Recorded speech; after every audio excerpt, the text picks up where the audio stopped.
Bonjour à tous, c'est Pierre-Marie, bienvenue dans French by Ear, Fransugo no Kikitori, pour un épisode de niveau intermédiaire. J'espère que vous allez bien malgré la chaleur, il fait déjà chaud, il va faire encore plus chaud bientôt, et c'est d'ailleurs la raison pour laquelle, comme tous les ans, je vais fuir Tokyo au mois d'août pour aller passer un mois en France.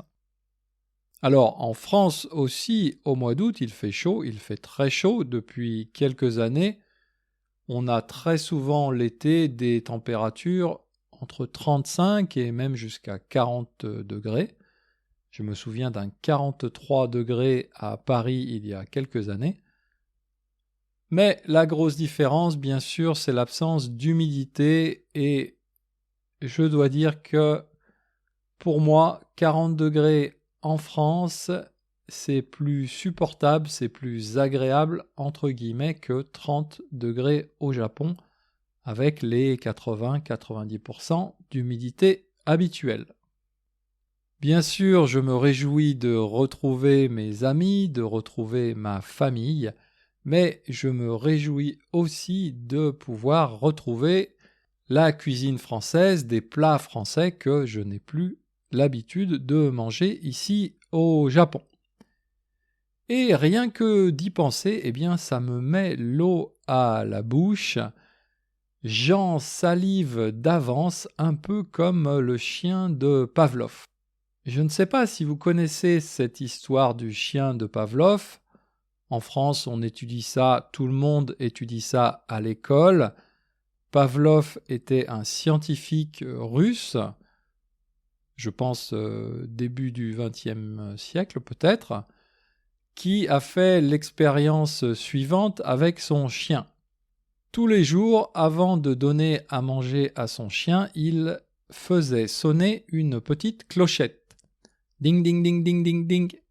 Et en faisant cette expérience, il s'est aperçu que quand il faisait sonner cette clochette, son chien commençait déjà à saliver, même si la nourriture n'était pas encore servie. Eh bien, je suis un peu comme le chien de Pavlov. Je n'entends pas la clochette, mais j'imagine déjà mon retour en France cet été. Et bien sûr, il y a plein de choses qui me mettent l'eau à la bouche. Alors, je ne peux pas toutes les citer dans ce podcast, mais j'ai décidé de parler de 3 choses que vraiment j'attends avec impatience de manger de nouveau. Première chose, peut-être pas très originale, mais c'est les croissants. Un bon croissant français. Bien sûr, vous pouvez me dire, mais à Tokyo, quand même, on trouve d'excellents croissants. Et je suis tout à fait d'accord avec ça. Un peu partout à Tokyo, on peut trouver d'excellentes boulangeries qui font du très bon pain, des très bonnes baguettes, des bons croissants, aussi bons qu'en France, mais, chers amis japonais, il y a un gros problème avec vos boulangeries, je suis obligé de vous le dire, c'est qu'elles n'ouvrent en général qu'à 10h ou 11h du matin. Et ça, pour moi, et je pense pour la plupart des Français, c'est un gros problème. Le croissant, c'est un produit qui se mange frais, et donc c'est un produit du petit déjeuner.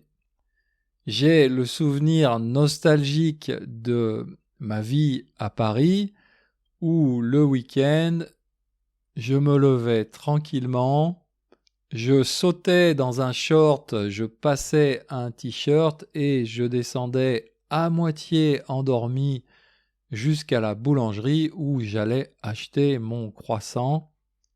La boulangère me regardait avec un petit sourire en coin. Je pense qu'elle pensait « Monsieur, vous n'avez pas l'air très bien réveillé ce matin ».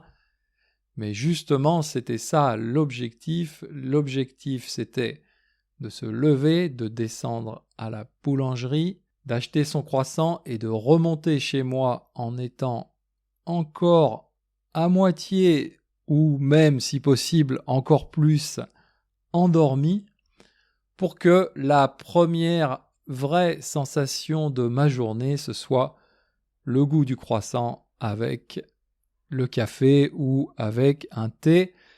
Et quand ma journée commençait de cette manière, en général, c'était déjà une bonne journée.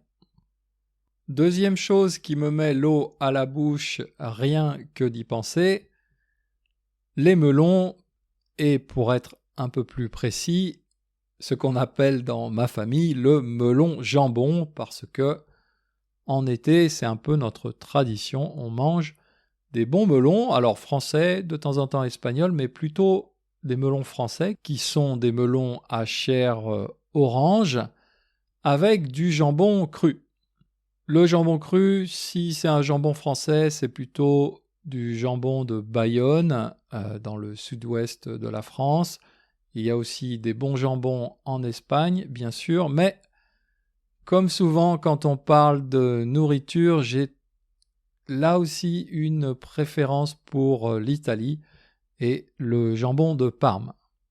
Bien sûr, là aussi, vous pouvez me dire, mais les melons japonais sont absolument excellent et on peut aussi trouver du jambon cru au Japon. Oui, je suis d'accord avec ça, le seul problème c'est que ça coûte les yeux de la tête. Les melons au Japon, il faudrait que je regarde, mais je me demande si le prix au poids n'est pas supérieur au prix du caviar en fait. Donc si on ajoute que pour avoir un bon jambon cru au Japon, il faut sûrement aller dans une boutique très haut de gamme ou dans un grand magasin comme Isetan. Au final, je mange assez peu de melon jambon au Japon parce que pour moi, c'est un plat du quotidien pendant pratiquement tout l'été. Et si je devais manger ce plat tous les jours en été au Japon, peut-être qu'il faudrait d'abord que je passe à ma banque pour demander un crédit. Donc ça n'est quand même pas très raisonnable. Troisième et dernier plat que je me réjouis à l'avance de goûter en France, c'est le steak tartare. Le steak tartare, je pense que vous connaissez, c'est donc de la viande de bœuf, fraîche, très fraîche, qui est hachée ou bien coupée au couteau et qu'on mélange avec du jaune d'œuf, une sauce, alors en général c'est une sauce anglaise avec un nom absolument imprononçable, Worcestershire, quelque chose comme ça, très difficile à prononcer, Worcestershire, peut-être. Donc de la viande de bœuf, un jaune d'œuf, cette sauce anglaise, et bien sûr des condiments, des cornichons, des capres, des oignons et beaucoup d'herbes. On mange le steak tartare, bien sûr, très frais, en général accompagné d'une assiette de frites. Et c'est devenu un peu ma tradition personnelle depuis que je fais l'aller-retour entre la France et le Japon. J'aime bien, juste avant de prendre l'avion du retour pour Tokyo, qui est donc en général un avion de nuit, donc juste avant de prendre cet avion, je vais dans le seul restaurant correct, il me semble, de l'aéroport Charles de Gaulle, et je me paye le luxe de manger ce steak tartare en buvant un bon verre de vin rouge. Alors je dis je me paye ce luxe parce que c'est un peu cher, mais c'est mon dernier repas en France avant plusieurs mois en général. Et donc j'aime bien monter dans cet avion avec en bouche ce goût typiquement français qui m'accompagne encore un petit peu jusque au moins à l'entrée de l'avion. Voilà donc les trois choses principales qui me mettent l'eau à la bouche maintenant. Bien sûr, il y aura beaucoup d'autres choses, notamment tous les fruits d'été en France qui sont excellents, les pêches, les brugnons, les abricots, par exemple.